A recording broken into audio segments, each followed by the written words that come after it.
للترجمة إلى اللغة العربية الرجاء الضغط على الكوكب So الأرضي.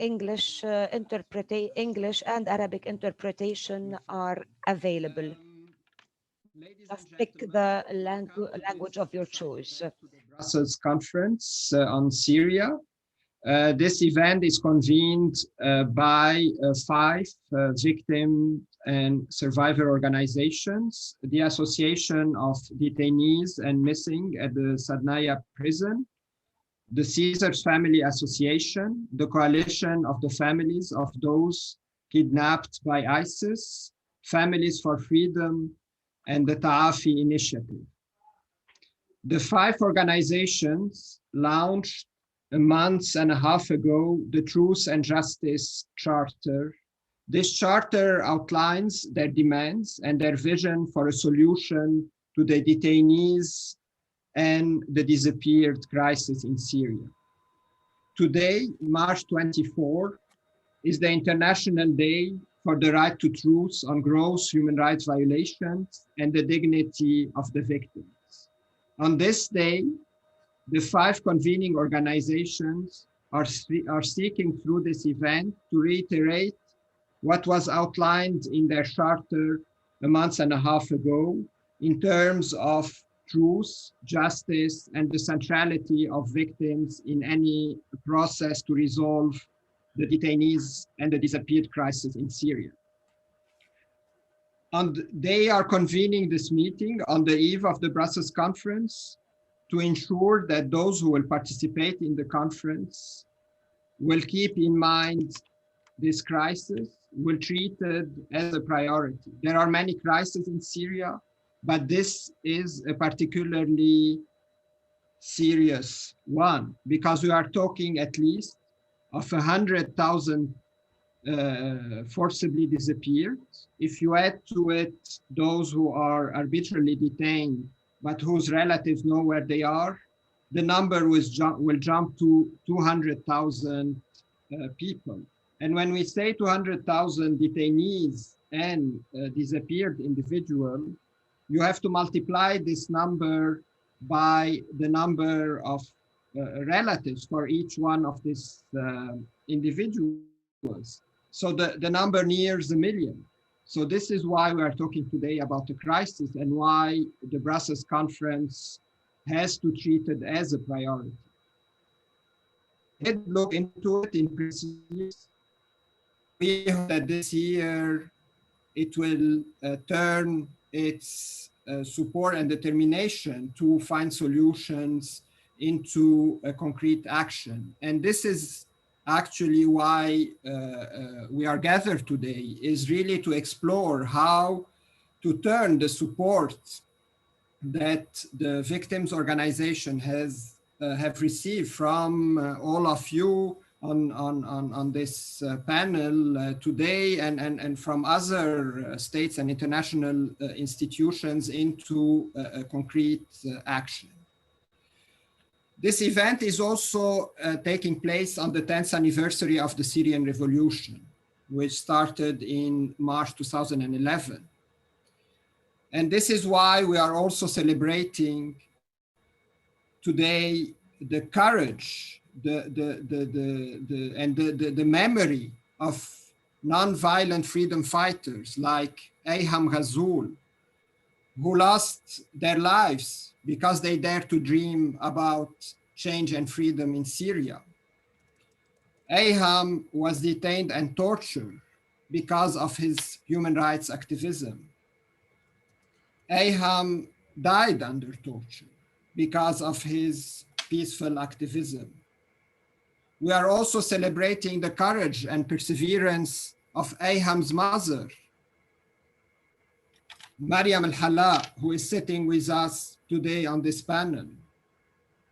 Mariam has never stopped fighting for justice for her murdered son, but also for all the detainees and missing in Syria. Today, we are also celebrating the bravery and determination of Ahmad Helmi, who is also sitting with us today, who, like Ayham, was determined really to bring change to Syria And as a result of his activism, his peaceful activism, he was detained and tortured. For that, he was detained in 9 different detention facilities in Syria. And after his release, and despite this terrible experience he went through, he is still active for justice in Syria, for human rights in Syria. We also celebrate all the men and women behind the 5 victim organizations convening this meeting today. And there are many, and I cannot name them all.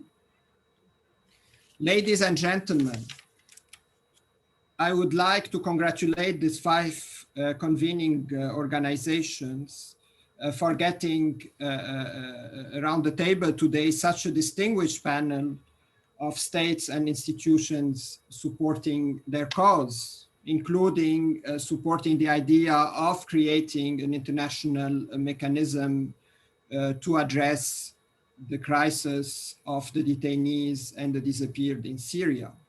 But having so many distinguished people around the table means that I will have to be very strict with time. So I will give 5 minutes to Mariam and Ahmad first, and then I will give 4 minutes to our other panelists to react to what Mariam and Ahmad will say. And hopefully we will have enough time for questions from the audience. You can ask your questions either through the chat, send them in Arabic or English, and my colleagues behind the scene will deal with them. Or raise your hand and we will try to give you the floor, but I cannot promise that we will give it to everyone for lack of time. So I will immediately give the floor to Ms. Mariam Al-Halla, one of the founders and the director of the Caesar Families Association. تفضلي ست مريم.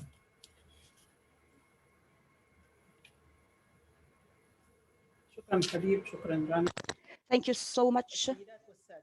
Ladies and gentlemen, 2 years ago, I launched a call, an appeal. I want a tomb for my son, and I'm still appealing. My son was young, 25 years old, a dentist working on his master's at the Damascus University. It's at the Damascus University campus that he was arrested. 2 years and 5 months after his arrest, I was handed a death certificate stating that he died of a heart attack. Can you imagine a young guy killed under torture, and 5 days after his arrest, 5 days only after his arrest?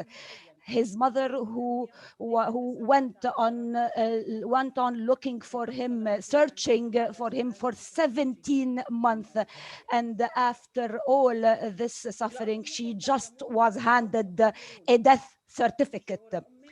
Maybe you would appreciate the feeling that a mother would have, a mother looking among the Caesar photos for a photo of her son, a mother looking at photos of victims, of skeletons, of corpses, of victims of the utter kind of torture. And imagine this mother breathing at last when she saw the picture of her son, breathing at last when she saw that yes, her son now is dead, is a corpse, but at least no signs of torture on his body. This is one mother among tens of thousands of Syrian mothers who lost their sons in rotten, bleak prison cells. Every day a Syrian is arrested, and every day a Syrian is killed under torture and in ill treatment in the Syrian prisons and detention centers. What about the international community? The international community, yes, it shows sympathy and understanding, and it stops here. 5 victim-led organizations launched an initiative to put forth a roadmap to solve this tragic issue, because everybody is aware that this issue cannot be solved without a just political settlement. The international community should go beyond solidarity and beyond sympathy. The international community should translate all these beautiful promises and commitments and solidarity and sympathy words into concrete actions. I can tell you a personal story, a personal experience. I met one of the tomb digger. I met one of these tomb diggers in Damascus. I carried the picture of my son and I showed it to him. And I asked him, do you remember that you dug the tomb for this guy that you see in the picture? He looked at the picture and then he looked at the number on the picture and he said, well, I think this number were buried, or these victims were buried next to a hospital in an area in Syria.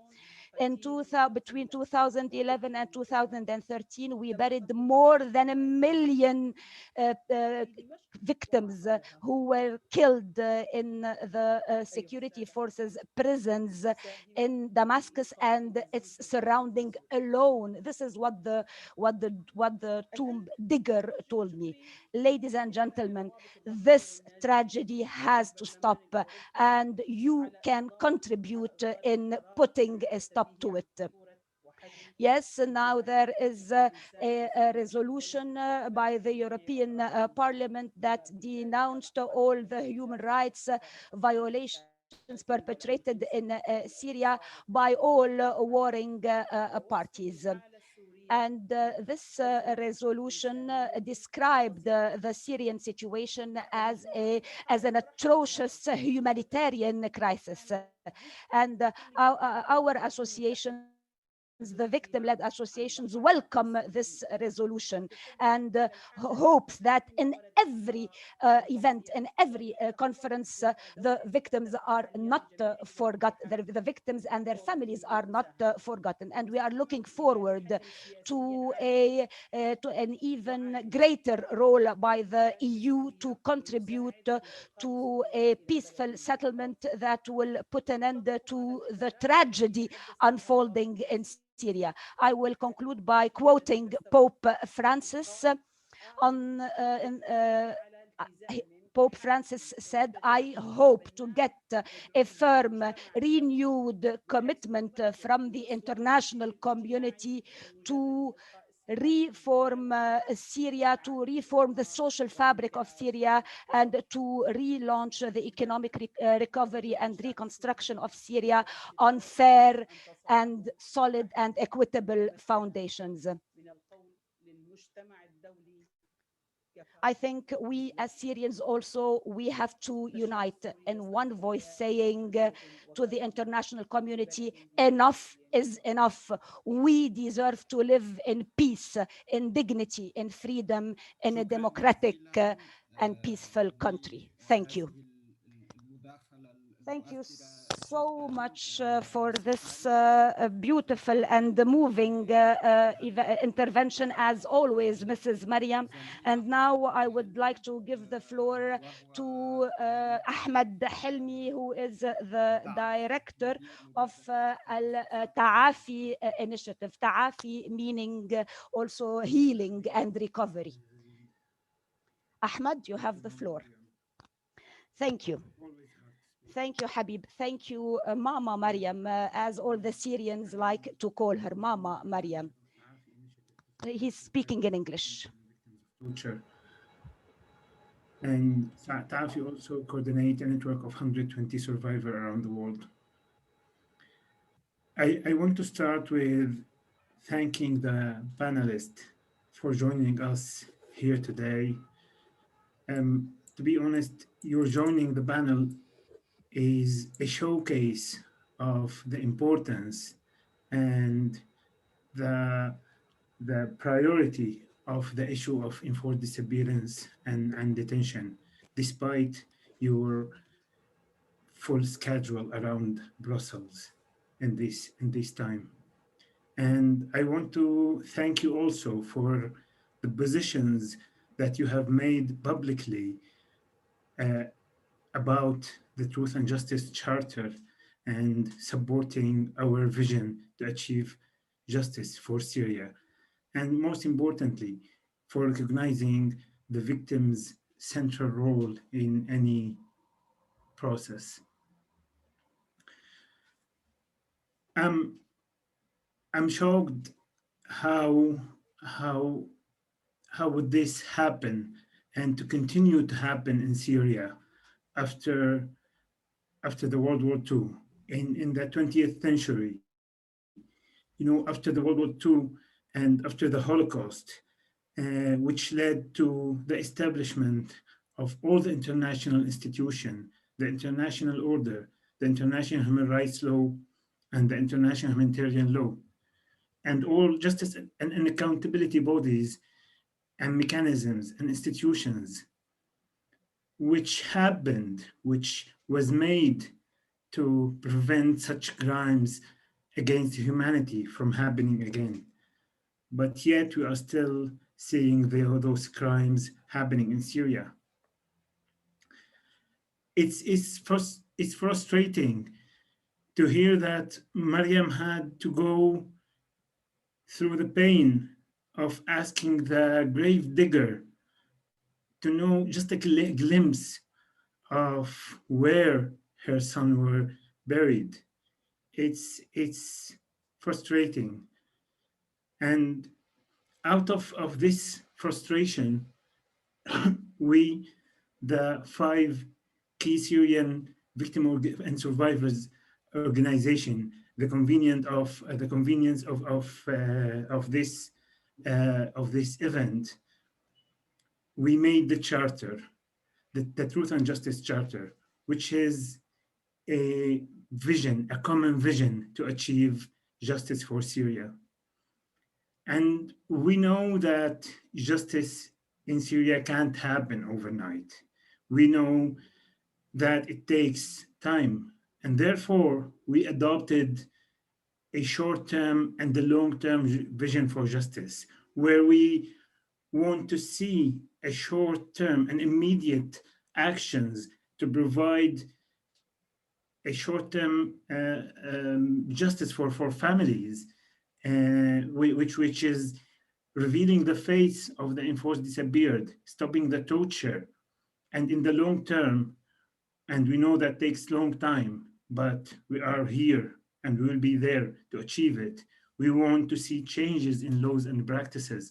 We want to see accountability and prevention of non-reoccurrences, because we believe a sustainable peace can't happen without justice and accountability.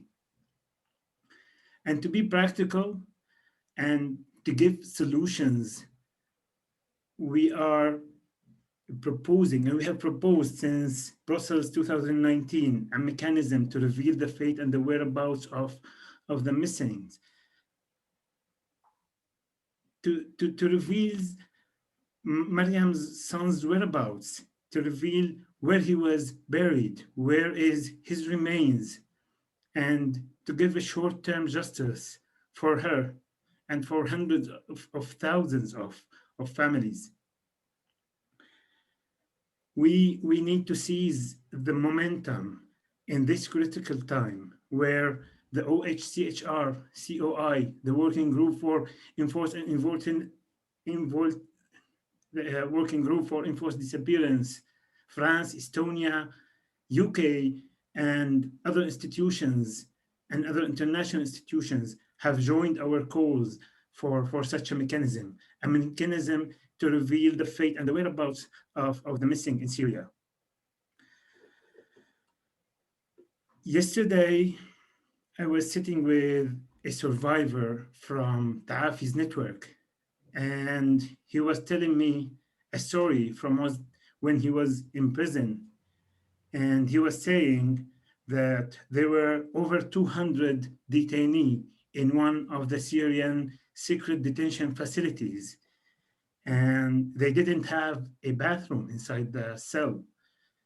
They used to get out twice a day to the bathroom, where they have maximum of 30 seconds for each to do what they need to do.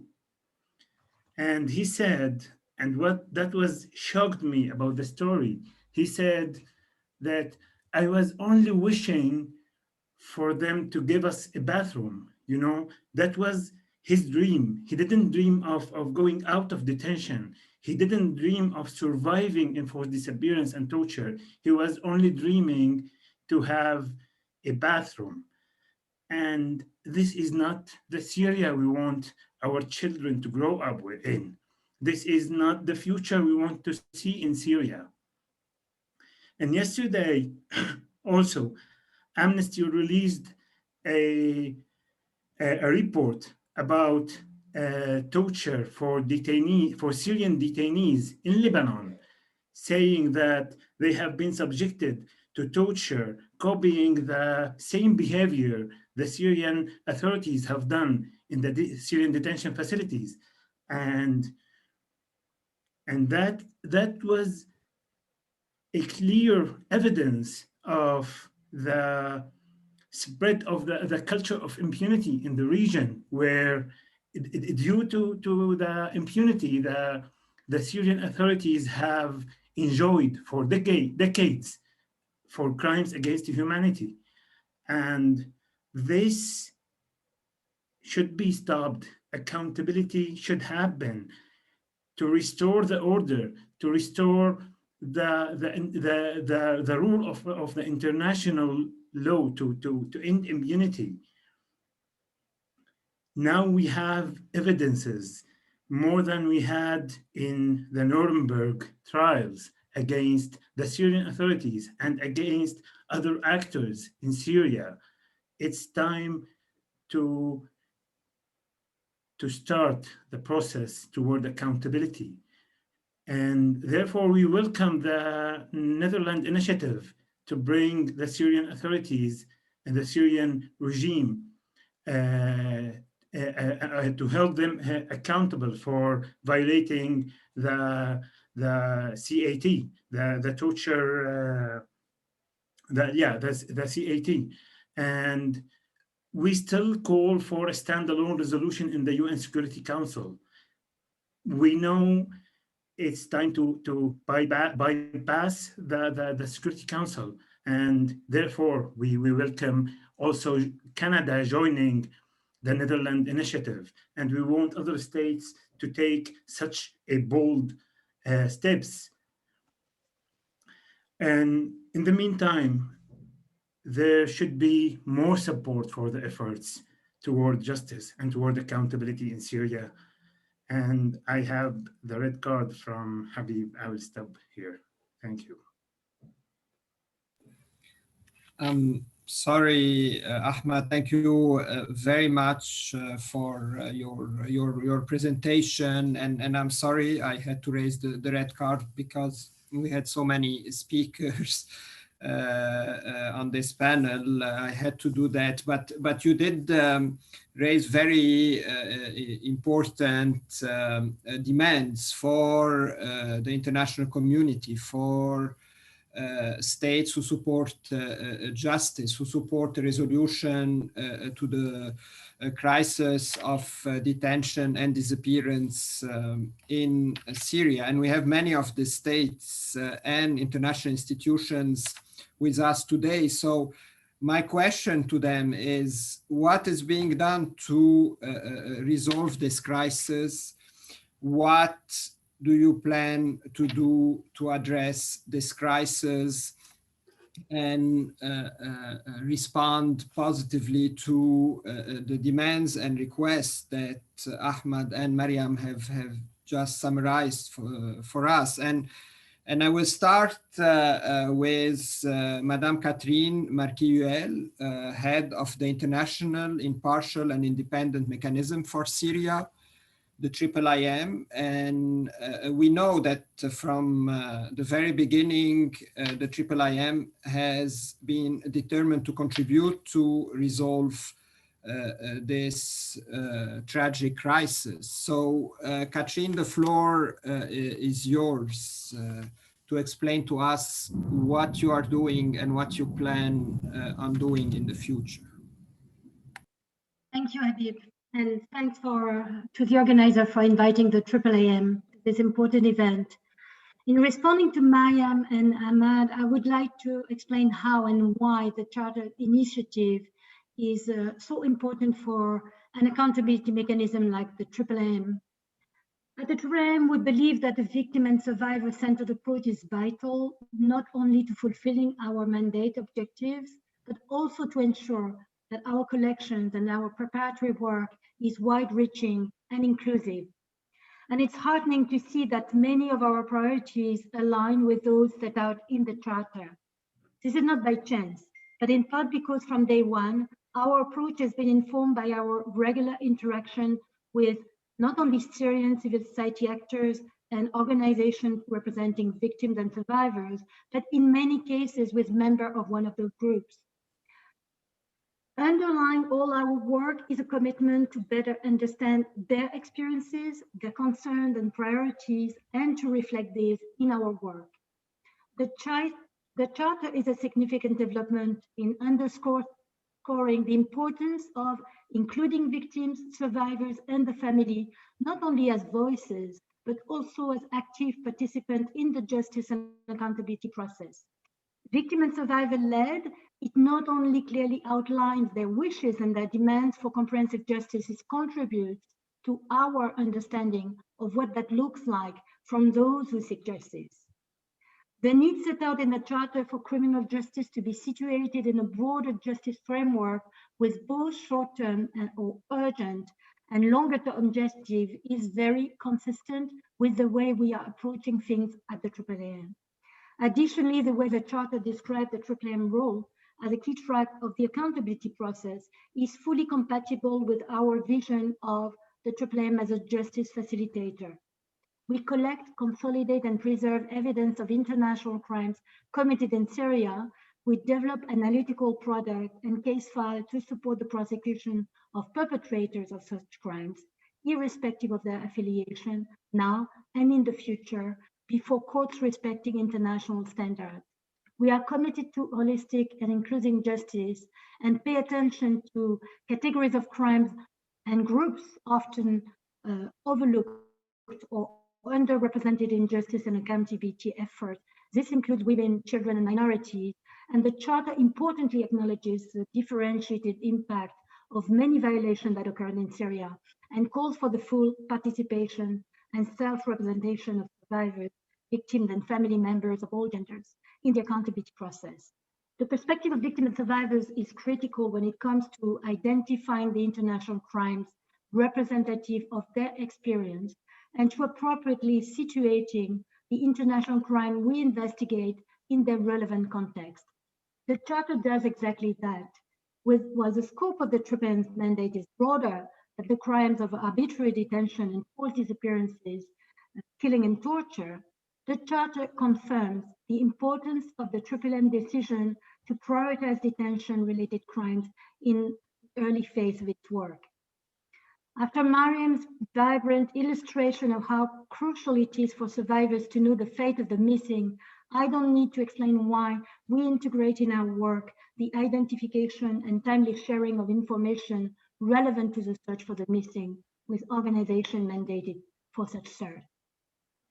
Past peace and post-conflict transitional justice processes have shown the importance for victims and survivors of core international crimes of successful reforms of the institution to establish the rule of law, permit security and judicial institutions of the country concerned to take their part in the accountability process. The goal of the Brussels conference is to support the future of Syria and the region, while this can't be achieved without comprehensive, fair, and inclusive justice, a process which requires to first listen to those for whom justice is sought.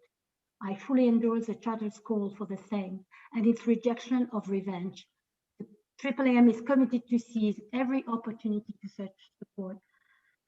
support such avenues, for the victims and survivors of international crimes committed in Syria, those represented in the Charter and others. I thank you. Thank you very much, Katrin, and also thank you for sticking to the 4 minutes. Hani Megali, one of the 3 commissioners on the Independent Commission of Inquiry on Syria, will take the floor. Hani, you released a landmark report a few weeks ago in which you also endorse both, of course, the central role of victims in justice efforts, but also the need to have a mechanism. So maybe you could elaborate a little bit more on that today. Thank you. Thank you, Habib. That's right. I'd like to, of course, thank the 5 organizations and Impunity Watch who are convening this meeting, very important discussion. As you say, we released a report earlier this month based on looking over the past 10 years on the issues of detention and disappearances in Syria. It's based on our team having interviewed over 2,500 people, looking into more than 100 specific detention facilities in Syria.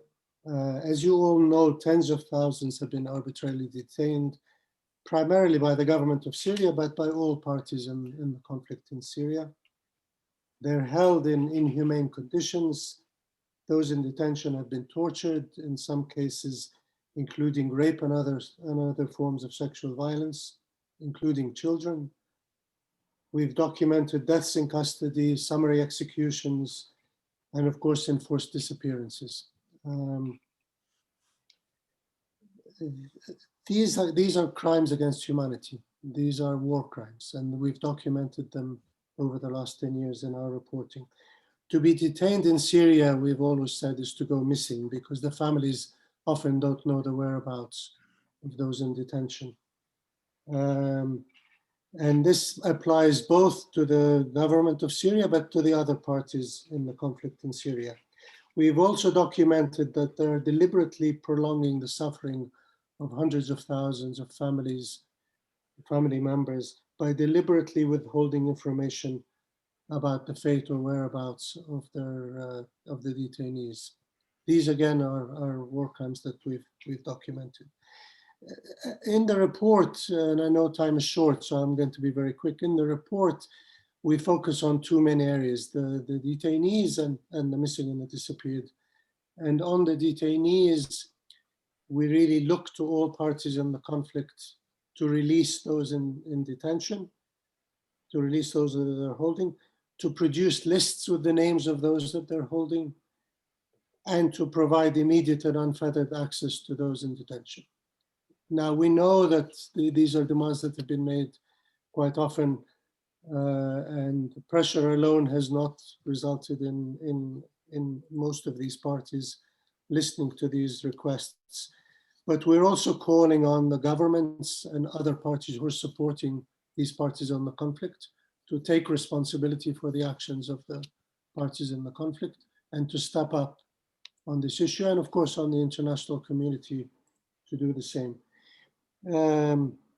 In the other area of the missing and the disappeared, from the very beginning, we've been trying to see how the information on the missing and the disappeared can be coordinated, collected in a way that can effectively help find them and let the families know their fate, alive or no longer with us. We began in the earlier years of the Commission of Inquiry to call on the government of Syria to take this responsibility on and to push hard for them to act on this.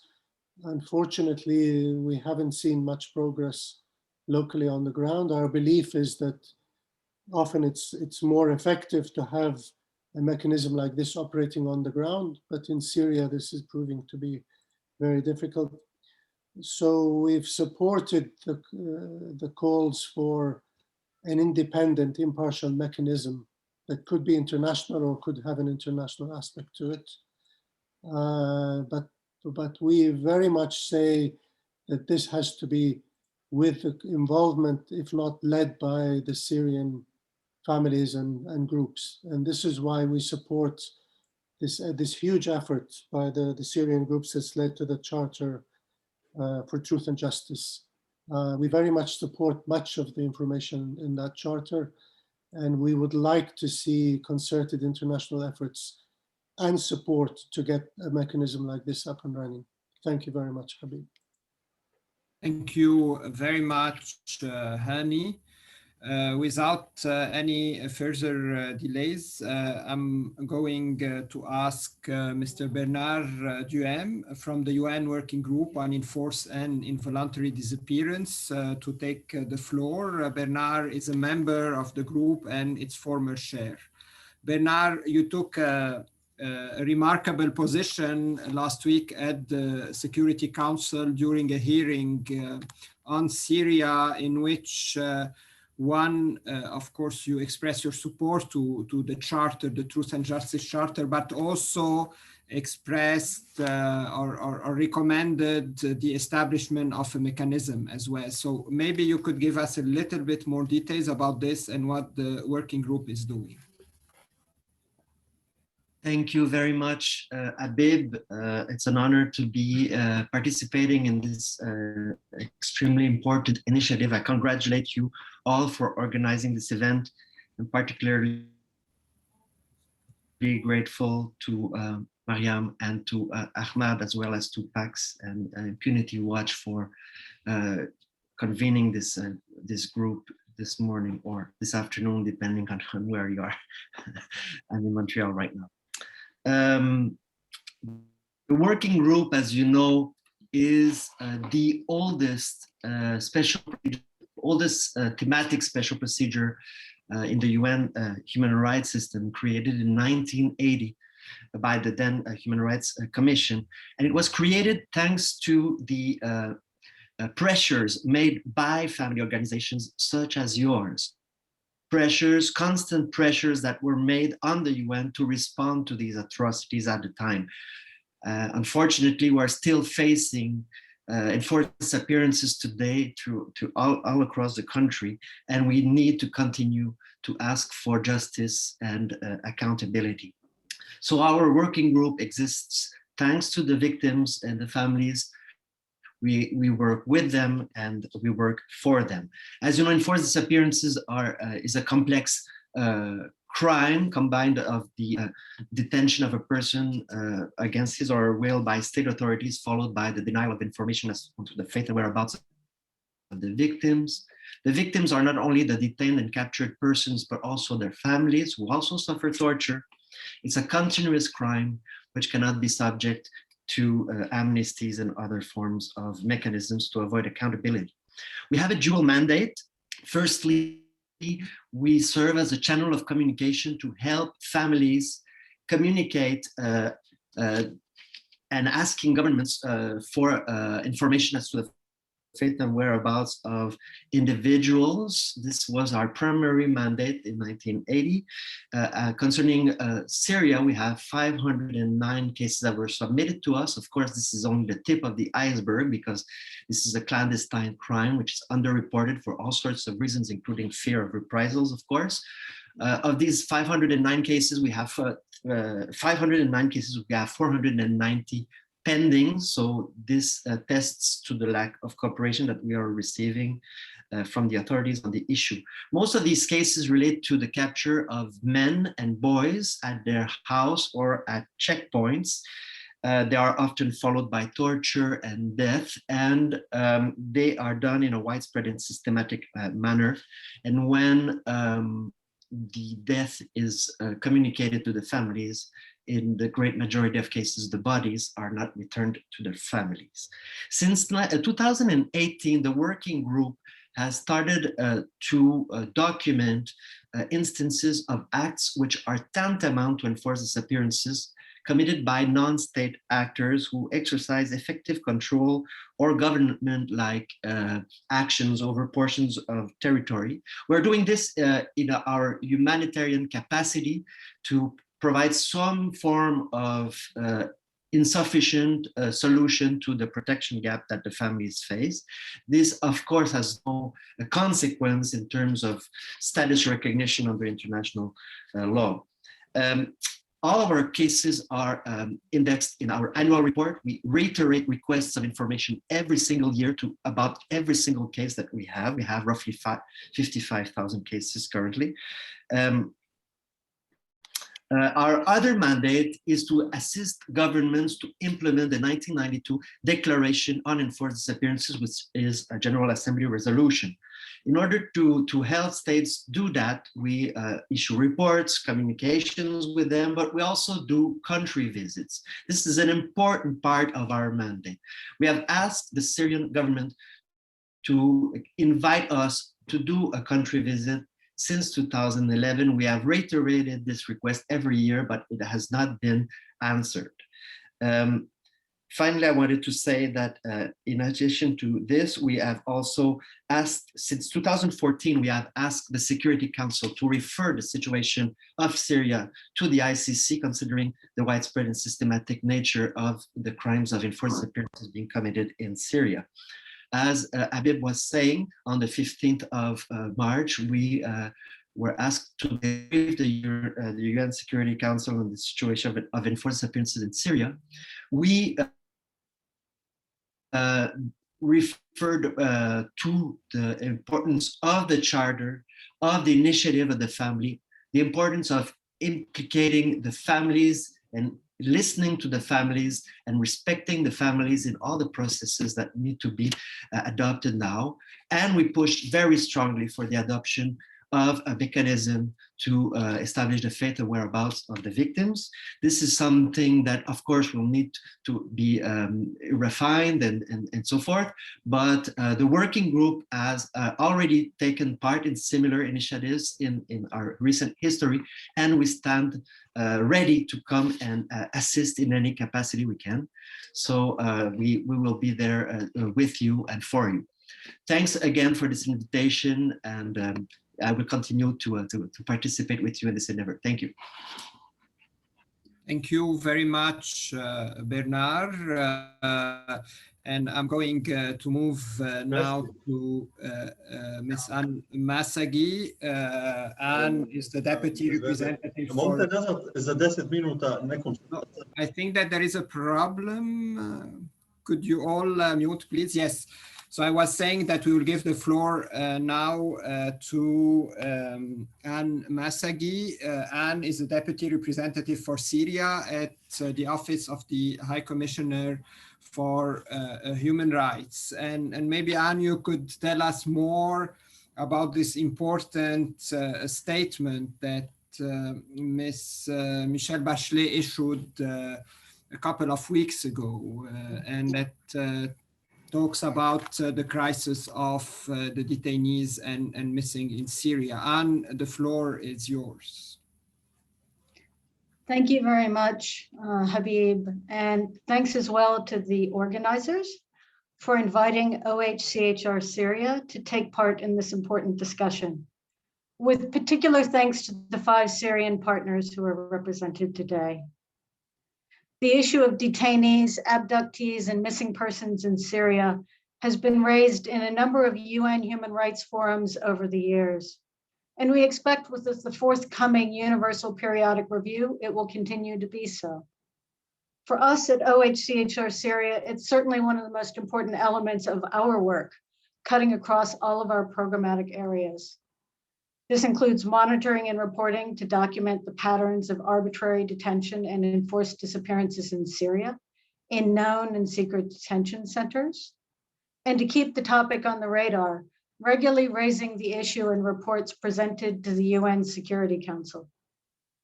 We support our civil society partners, such as family associations and others, on work on how to raise this issue before UN human rights mechanisms.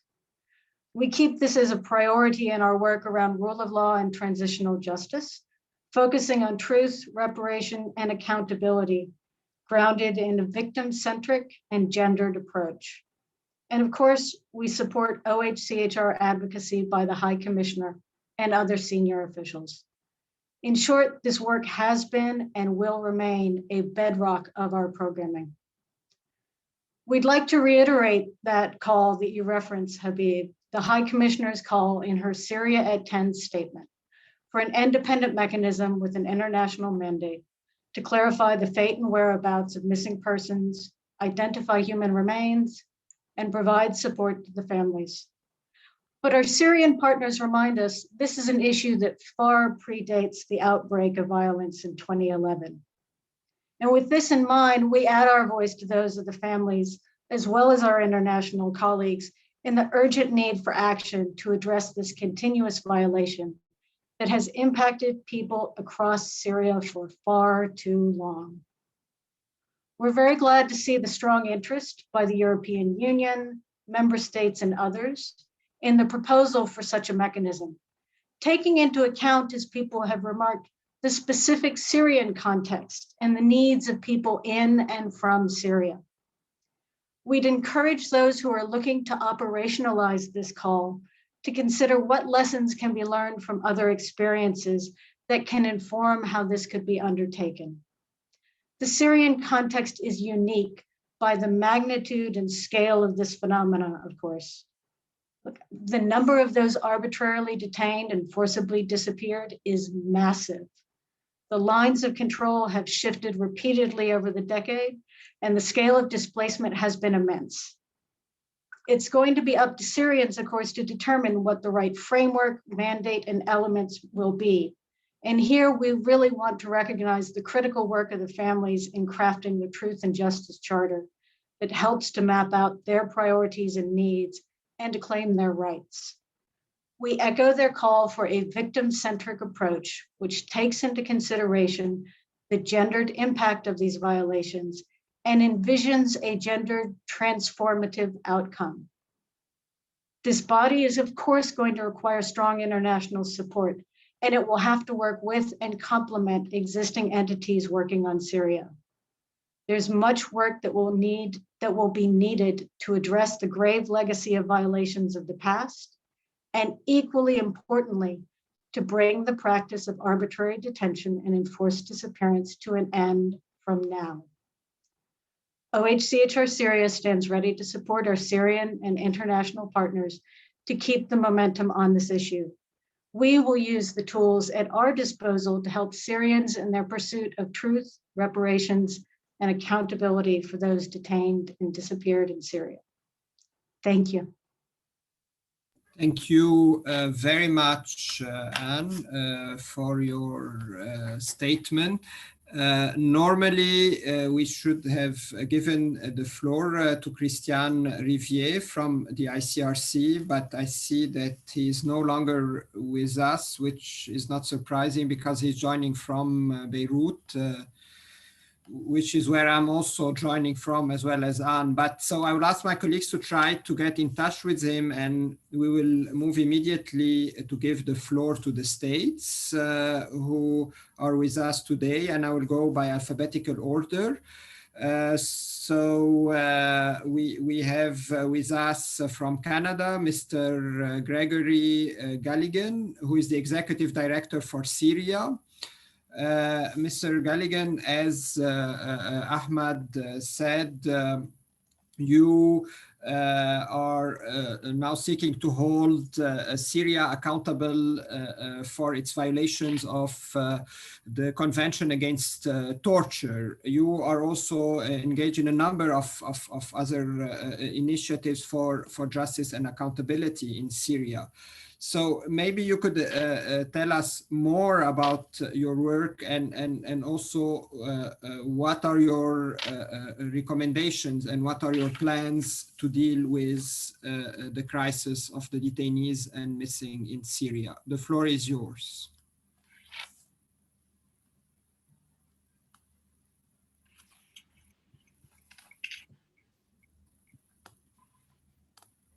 Gregory? Yes, I apologize. I'm also calling in from Beirut, and my internet is a little unpredictable, so I apologize for the pause there.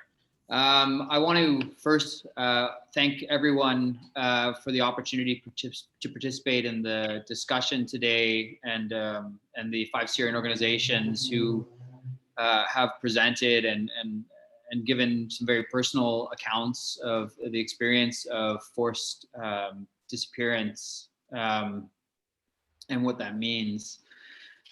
Canada has been very supportive of accountability and transitional justice mechanisms since 2011, supporting groups such as the IIIM, COI, and also CJA in the documentation, cataloging, and sort of the work that goes into preparing evidentiary packages that could be used in future accountability trials against the regime and other actors in Syria.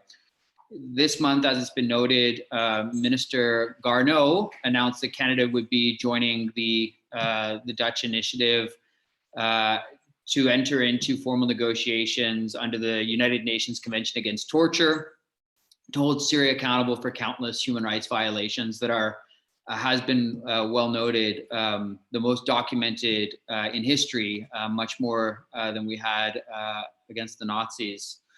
And we're, of course, very, we're very happy to be partnering with the Netherlands in this endeavor, who I think deserve a lot of the credit for identifying this as a venue and an opportunity to try and seek accountability for victims. I think it's very, it's rewarding to see groups like the Truth and Justice Charter putting together a very clear and articulate vision of what enforced disappearance and arbitrary detention means, and different mechanisms and ways of approaching it in Syria.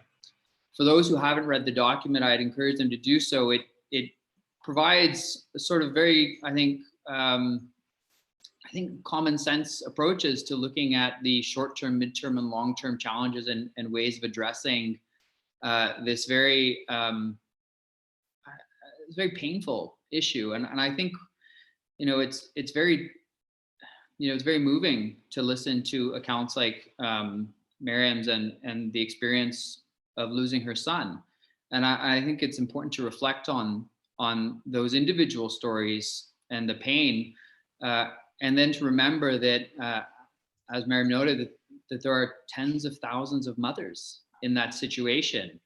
And so the effects of this practice in Syria are not just personal and devastating towards families, but there is a very insidious element that will affect entire communities for generations to come. And that's something that everyone is going to have to reconcile with. I think, as you noted in the charter, justice is not an outcome. It's a process. And I've participated in a few of these sessions this week, and I think around the 10-year anniversary, a recurring theme has been that this has been a decade of impunity for crimes against humanity. And I think that's true, sadly. But what I also find hopeful in a conflict where there's seldom hope is that what we see right now with the cases happening in Europe, in Germany in particular, with international jurisdiction, and our own initiative at the ICJ,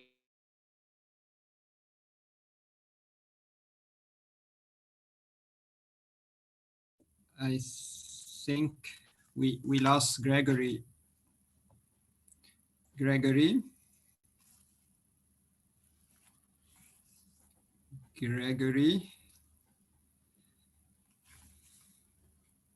Maybe we'll give him the opportunity later, because I think he's no longer with us. And let me give the floor to Christian. Gregory, are you back with us?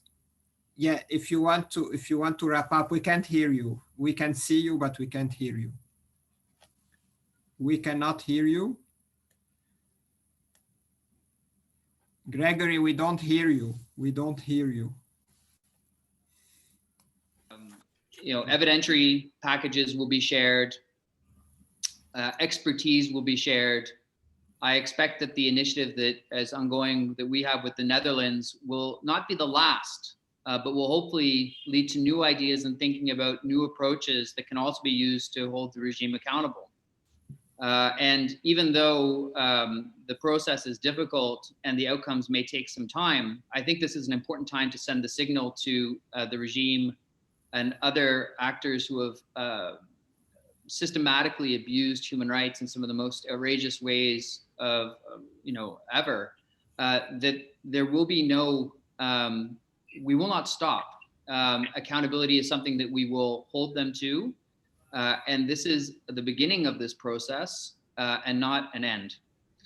And we will look to do more with groups like the Truth Charter, because supporting victims' rights and victims' groups in this process will be paramount in our efforts moving forward. Thank you very much, Gregory. I will go back now to Christian, since he is back with us, and to avoid the risk of losing him again. Christian Rivier is the head of the Missing Coordination Cell in Beirut. And of course, as I said, he works with the International Committee of the Red Cross. Christian, the floor is yours. Thank you, and thank you very much for inviting us to this event. It is true that the ICRC, with a very specific mandate, has a specific place in this type of humanitarian problems. As you know, we have a mission to protect lives and dignity of victims of conflict. And the issue of detainees and missing is very key to us. And let me start with the issue of the missing. We see in Syria, as we see in many other contexts, that disappearances are one of the most painful and long-lasting consequences of conflict. And what we are starting to do today is something that we will be doing for decades, and I think that has been said already. At the same time, we know that some of the needs of families will require long-term can start being addressed today, and we cannot wait for it to be solved. We know that the primary concern of families is the need to know what has happened to the relatives, and more has to be done there. We continue to ask those responsible to give families more information on their missing relative. At the same time, we see that families that are searching for the missing relative show mental health needs. This is something where a situation in which they are trapped, where they don't know if the relative is alive or is dead. Families speak to us about this feeling of hopelessness, of negative outlook into life. This is having an impact on their children, on family relations, on their community, and will have an impact on long term. And we think it's important to address that specific need today, as this is something that they are going through today. On the other side, the economic impact of the crisis has been massive. And the recent survey we conducted showed that 90% of Syrians now live below poverty line. And while this is affecting all parts of Syria, or all Syrians, we know that families have a particular vulnerability. They are not passively waiting to know what is the fate of their relatives. They are actively searching for them. And by doing that, they often incur in spending money. That creates an additional burden on them, and that needs to be recognized and accompanied. A third element that we see with families of the missing is the lack of recognition of missing as being a status, a legal status. And this will affect negatively families in their ability to exercise many other rights, including inheritance, guardianship of the children, or even remarriage. And while the families find themselves in a legal limbo, they become unable to exercise some of those rights. We have started to develop programs to address some of these needs, both in terms of trying to find answers and help families in their search, but also to address some of the psychosocial, economical, and legal needs. But we know that the magnitude of the problem means that we are not going to be able to do it alone. And this is a call for action for others to do more on that. At the same time, we know that prevention is better than cure. And this gives me the opportunity to talk about detainees. We still see that we need to remind all parties to allow detainees to inform their family on their whereabouts. This is a clear principle of law. Whatever the reason for the detention, people deprived of their liberty shall be given the ability to inform their families of their whereabouts and of their transfer, or if they are injured. Whenever we are allowed to visit, and that happens in certain places in Syria, we are supporting the authorities in charge of the places of detention to fulfill that obligation. Recontacting family, restoring contacts between detainees is something that we do as a top priority when we visit them. We know that we need to do more. We need to reach to more people in a way to reestablish family contacts. And we continue to call for full access to detention facilities on all sides to be granted. Let me finish with a short intro, a few words about the work on the missing. We know that this is something that will take time, and that once we start, it's not something that will be finished easily. Parties to the conflict are responsible for taking all necessary measures to search for missing people and for taking every possible measure to prevent disappearances in the first place. As a long term, we think that efforts to search for families, for missing persons, is something that will require that each family is given an individualized response.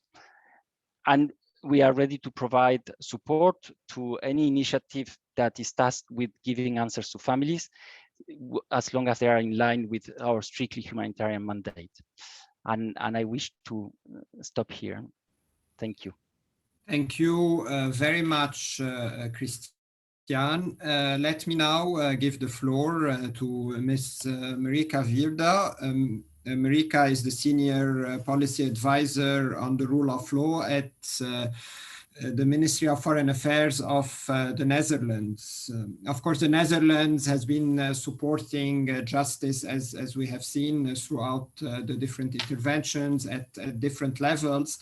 I would like also to emphasize that the Netherlands is directly providing support to the different victim organizations present with us today and who convened this side event. They are the ones, by the way, who convened the event. Our colleagues at PAX and us at Impunity Watch are just hosting it and facilitating it, but they are the conveners. I wanted just to make this small precision. So, Marika, the floor is now yours. Thank you very, very much. It's a great pleasure to be here and to both listen to what Ahmed and Miriam had to tell us, and also thank you, Impunity Watch, and everyone else who's here for your support to this event. There are many things that have been said, but a few that I would like to re-emphasize. For instance, the fact that this initiative of the charter of the 5 organizations is a very important initiative because it is really by victims, but for victims. And I think this distinguishes it from some other initiatives that are happening. And we really welcome it, and we would like to continue to support it. Much has been said, of course, about the terrible violations in Syria, and of which the hallmark violations certainly are detention, torture, and disappearances. And I would like to cite again the words of Hani Megali, that in most cases, to be imprisoned in Syria is to be disappeared. And indeed, as Anne has pointed out, this is a legacy that predates the conflict in Syria. That's also important to bear in mind. So, but on occasion, the magnitude indeed can be overwhelming, but it should by no means, in a sense, erode our resolve to act and to act as quickly as we can. As the Netherlands, of course, we've been very focused on accountability, and much has already been mentioned, but I should emphasize that we do see accountability as broader than criminal justice, and we also do feel it should include many transitional justice measures which serve victims. And so in the first instance, our support is really to victim groups. We're very pleased to support groups like Tarafi, but also others, in part through Impunity Watch. And we feel they have an essential role to play in advocacy and in raising their voices, directly including at international fora like this one.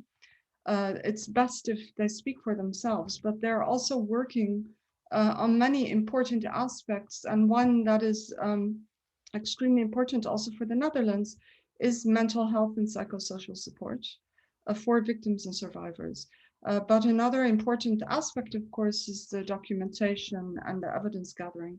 On this also, of course, we've been supporting groups like SJAC, and we also support other international partners that assist Syrian groups, including the International Center for Transitional Justice.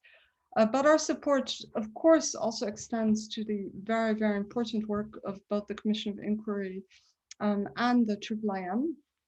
And I'm pleased to say, continue to be one of the biggest supporters of IIIM.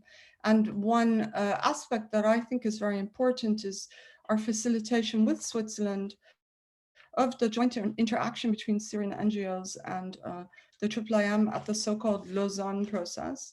I think that's been quite beneficial, and we're pleased to continue it. But of course, a big flagship now also of the Netherlands inputs is this initiative on holding Syria directly accountable, which of course was announced by Minister Blok last year, and now we're extremely pleased to be joined by Canada in these efforts. And this may indeed open new opportunities or new doors.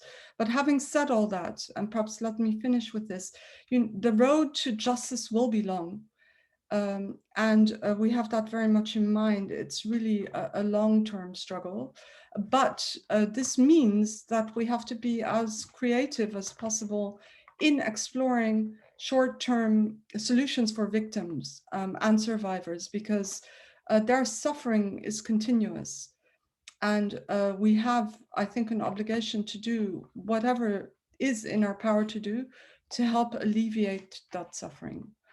Thank you very much for inviting us. And please, all of you whom we are supporting, please continue your great work.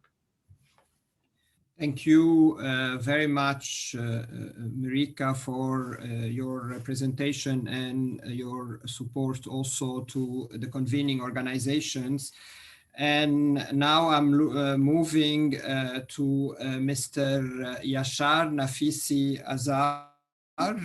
Yashar is the head of the MENA region, the peace section of the Federal Department of Foreign Affairs of Switzerland. Switzerland, like the Netherlands, is also providing direct support to the victims' organizations who convene this meeting, and the support has, as for the Netherlands, enabled them actually to develop the Truth and Justice Charter. Last year, Mr. Yashar, you did also convene an important side event in Brussels that focused on the issue of the missing and the disappeared in Syria. So maybe you tell us where things stand now and what's next. So the floor is yours, Mr. Yashar, and I will ask everyone to mute their microphones. Thank you very much, Habib. Last year's side event you've mentioned was co-hosted by us and the ICRC, and just wanted to point this out. Thank you very much, Habib, Mrs. Mariam, Mr. Ahmad. You've asked us what we, the international community, should do to address the crisis caused by enforced disappearances, arbitrary detention, extrajudicial killings. What should we do beyond the sympathy that we feel for these causes and for the persons who are facing these injustices? What are the concrete actions that we should take? Switzerland believes that an important starting point is first to listen to Syrian voices. On behalf of Switzerland, I would therefore like to commend the 5 organizations that are gathering us today. In reaction to the Charter on Truth and Justice elaborated by these 5 organizations, please let me share with you 3 considerations from a Swiss perspective. First, Switzerland is supportive of the efforts of Syrian families, victims, and survivors to make their voices, their priorities, and demands heard. The charter that you've co-drafted is an important milestone in this regard. It represents a common vision and roadmap from a victims and survivors perspective.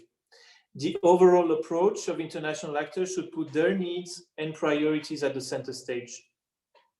Switzerland will continue to support the associations of Syrian families, victims, and survivors.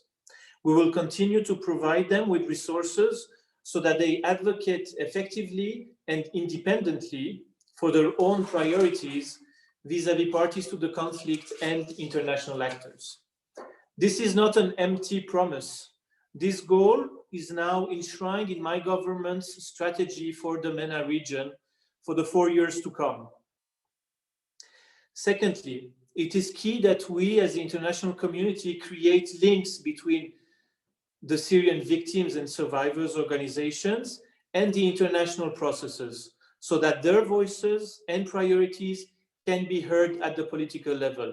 This is one of the recommendations that is drafted in the Charter. This is why Switzerland supports platforms that not only create but also institutionalize this link.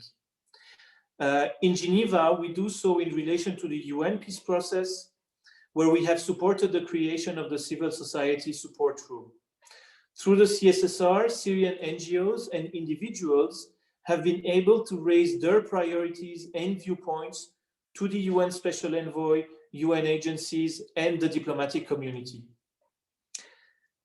In the field of justice, as my dear friend Marika mentioned, the Netherlands and Switzerland have established the Lausanne process. This process fosters cooperation between the IIIM and Syrian NGOs, including representatives of victims and survivors group. Together with other key actors, such as the Commission of Inquiry, this work has led to the first criminal trials for violations committed in Syria. These trials may perhaps seem like a drop in the ocean of impunity, but the message sent is strong. Sooner or later, crimes will not go unpunished, and those who commit them will have to answer for their actions. My third point relates to detained and missing persons in Syria. Clarifying their fate is defined in the Charter as a clear and immediate priority. We know from peacebuilding experience all around the world how difficult it is for a society to find closure when the fate and whereabouts of its members are unknown. It is hard to imagine a sustainable peace in Syria, even in a long-term perspective, if the situation of detained and missing persons is not addressed with determination. Switzerland will remain engaged on this issue, which is also a priority for us enshrined in our government strategy for the region. We will continue to support key actors, such as the ICRC.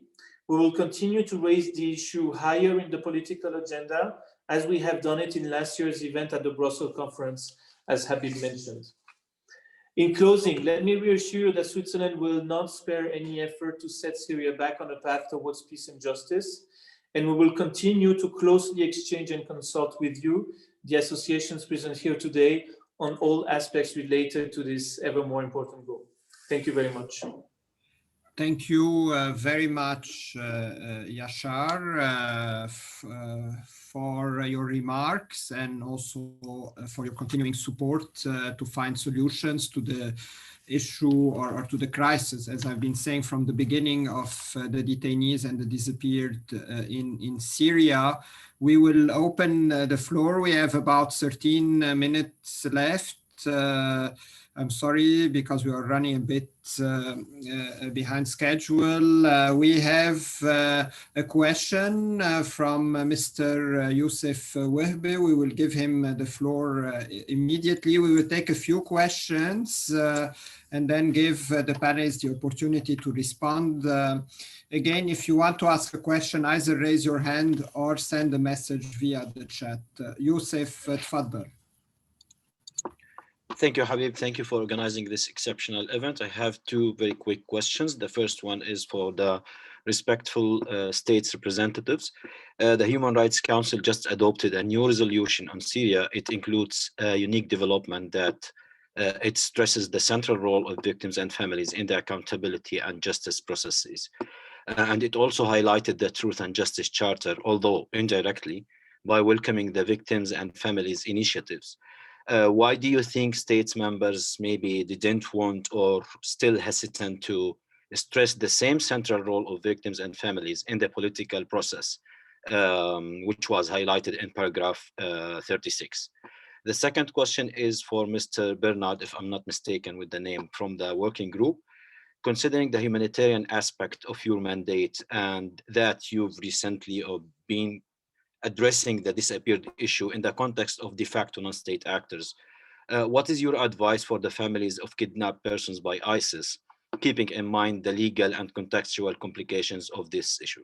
Thank you very much. Thank you very much, Youssef, for your two questions. We also have a question that I will read from Mr. Philip Grant, the Executive Director of Trial. Philip is asking whether Switzerland will join the Netherlands and Canada in their endeavor to bring Syria before the International Court of Justice for violations of the UN Convention Against Torture. So we have a question addressed to Switzerland here, and then Youssef addressed his first question to the states represented in this event, and his second question to Bernard Duhem from the Working Group on Enforced and Involuntary Disappearance. Who would like to go first? Bernard, not a problem. Go ahead. I know you have other commitments. Yes. I have other commitments and we'll have to run, but I put our coordinates in the chat, so please do not hesitate to contact the working group. So thank you very much, Youssef Wehbe, for this very important question. So this new approach is something that we are developing.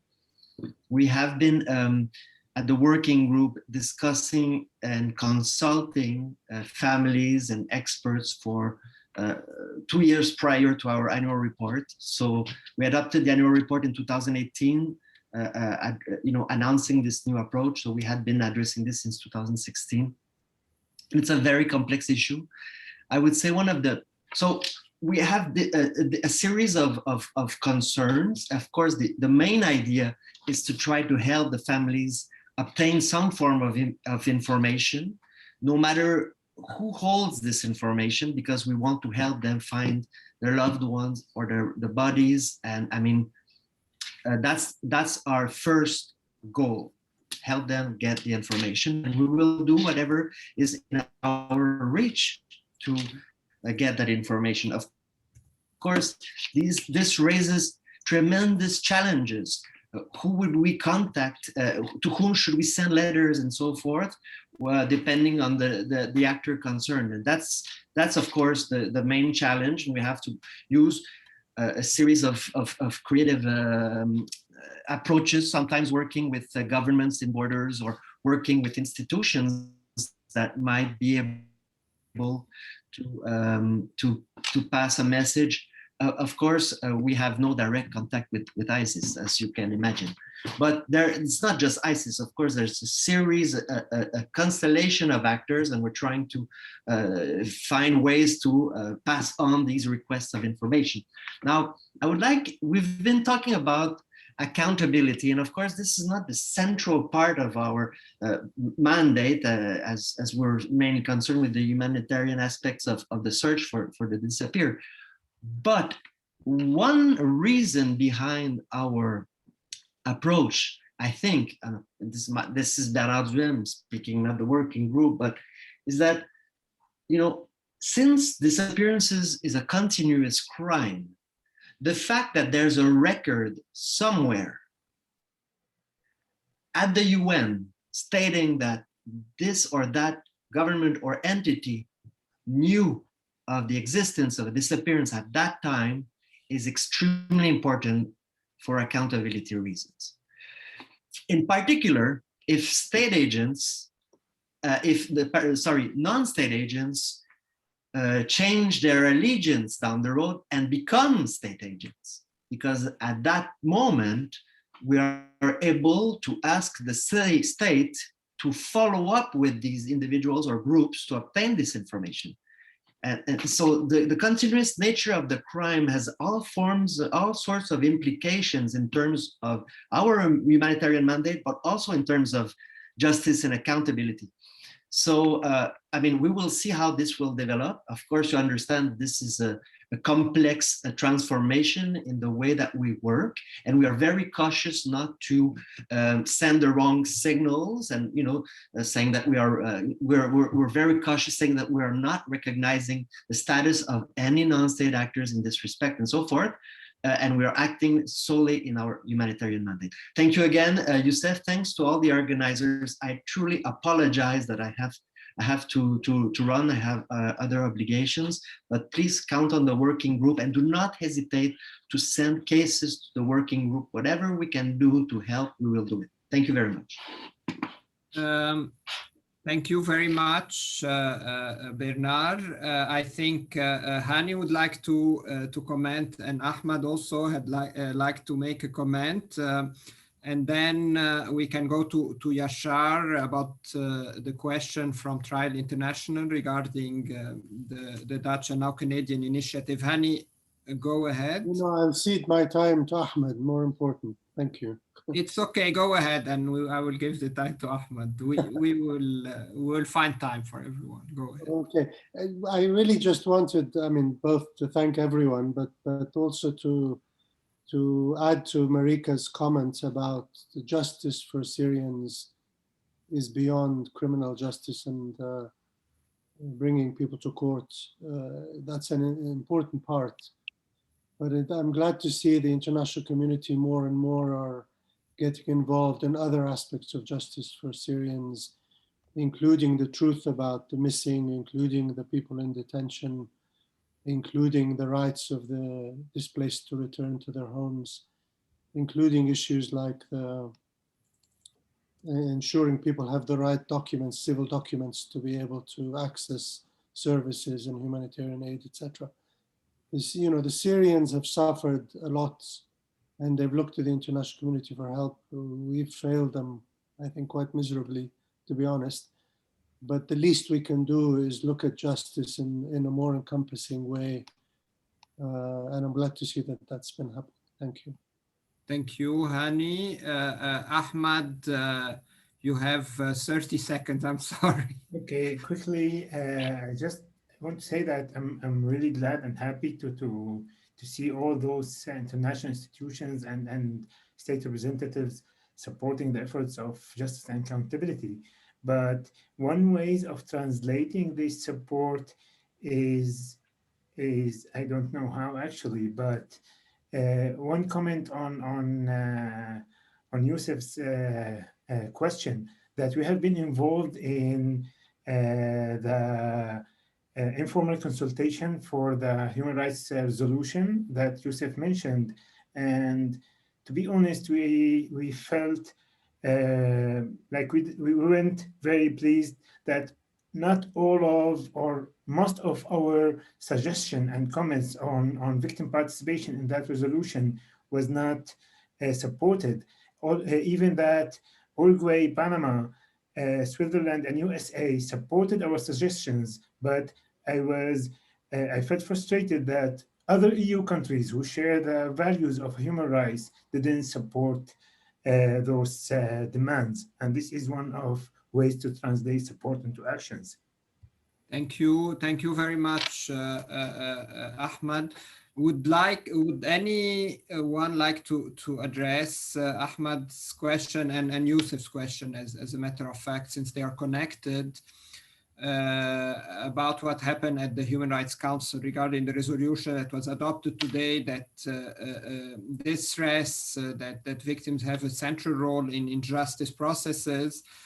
But what the victims' organizations are also saying is that they need a central role also in a political process, because it impacts directly on their situation and their rights.